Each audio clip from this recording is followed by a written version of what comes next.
Bienvenue sur ma chaîne YouTube. Aujourd'hui, je vais vous montrer quelques points de vigilance. Ça va être assez court. Donc, des choses sur lesquelles,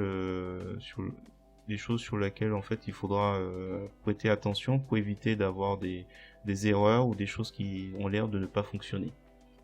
Voilà, j'espère que cette vidéo vous plaira. Si c'est déjà si cette animation vous plaît, je vous remercie de me mettre un pouce vers le haut et de me laisser un commentaire. Et sur ce, je vous souhaite un bon visionnage. Avant de vous montrer les quelques points de vigilance pour un GIF que vous avez créé, je voulais juste vous rappeler que vous pouvez me retrouver pour de l'aide sur Facebook, donc le groupe Entraide, GIMP et LibreOffice. Et pour ce qui concerne les réalisations, les productions de la chaîne, vous pouvez retrouver sur la page Facebook Mipi. Donc là, vous allez retrouver les créations que vous avez vues sur la chaîne. Donc les gifs, et quelques éléments que j'ai montrés dans des vidéos. Voilà. Alors, on y va, c'est parti. Donc on va revenir sur la précédente vidéo, donc, qui consistait à la création d'une chute animée avec ces différentes images. Ce qu'on va faire, on va rajouter du texte, mais il faudra faire gaffe à certaines choses. Donc première chose, à ne pas comment dirais-je, déplacer ou abîmer ce qui se passe ici, la première image, enfin le premier calque. Alors, je fais CTRL Z, donc il faudra verrouiller les pixels pour éviter un accident. Autre élément, lorsqu'on va déplacer certains éléments, pour éviter ce genre d'accident, même des fois c'est très subtil, hein, ça peut être de quelques pixels, voilà, là ça a bougé, je fais CTRL Z, il faudra verrouiller ici. Donc verrouiller la position et la taille, comme ça après il n'y a pas d'accident.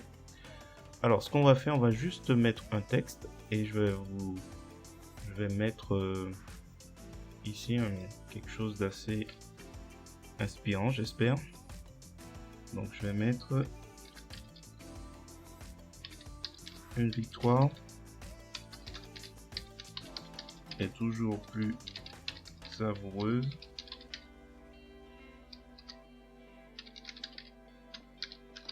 quand c'est le fruit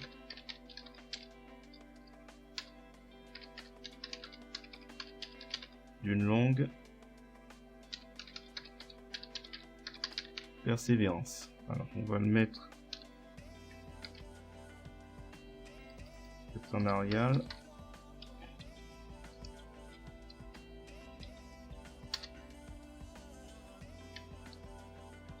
Donc je fais CTRL A, je vais augmenter la taille.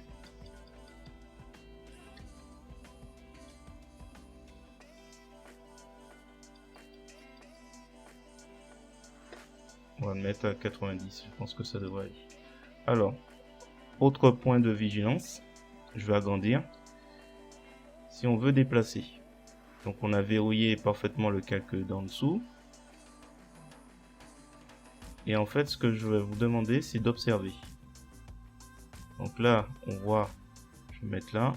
Là, on voit le curseur d'une certaine façon et là, d'une autre.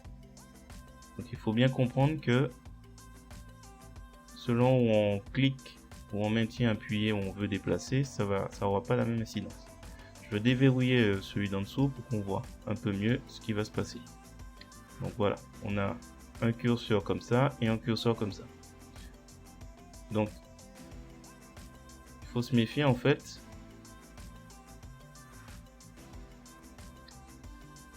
Voilà, il faut se méfier en fait du déplacement. Là, je déplace en fait le calque d'en dessous. On revient. Donc par exemple, si je suis là, je suis pas sur le texte. Je suis encore en dessous. Donc c'est des choses, il faudra vraiment être vigilant. Soit en verrouillant la position. Donc, comme ça, je vais refaire. Si je suis là, je risque pas d'accident. Si je suis là aussi. Donc en fait, si je veux déplacer, il faudra bien observer le plus être sûr que le plus il est bien parfaitement. C'est pour ça que si vous zoomez pas par exemple, vous êtes comme ça, vous allez me dire ah ça fonctionne pas. C'est souvent le réflexe. Donc là pour ce texte, donc on va aligner au milieu par rapport au texte. Voilà. Ensuite, autre point de vigilance, on veut que ce texte soit tout le temps présent. Si on ne le fusionne pas avec le calque d'en dessous, le premier calque, on aura un saut d'image. Donc on peut vérifier. On va rejouer l'animation. Je vais le mettre à 51%, combiné comme la précédente vidéo. Il faut faire attention aussi à ça. Si je fais lecture, on ne verra pas le texte. En fait, mon image est tellement grande que le texte il était juste en dessous. Donc là, on voit qu'il y a un petit saut qui se fait. C'est normal, puisqu'on passe à la première image. Et là, il reste après. Donc en fait, ce qu'il faut faire, faut absolument faire, c'est fusionner ce texte. Si on n'a rien d'autre à faire dessus, fusionner pour avoir justement cette animation qui soit qui reste le plus longtemps possible. Voilà.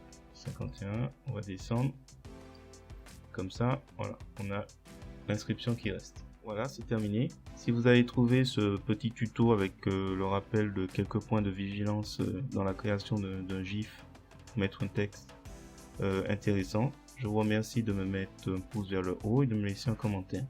N'hésitez pas à vous abonner si ce n'est pas déjà le cas.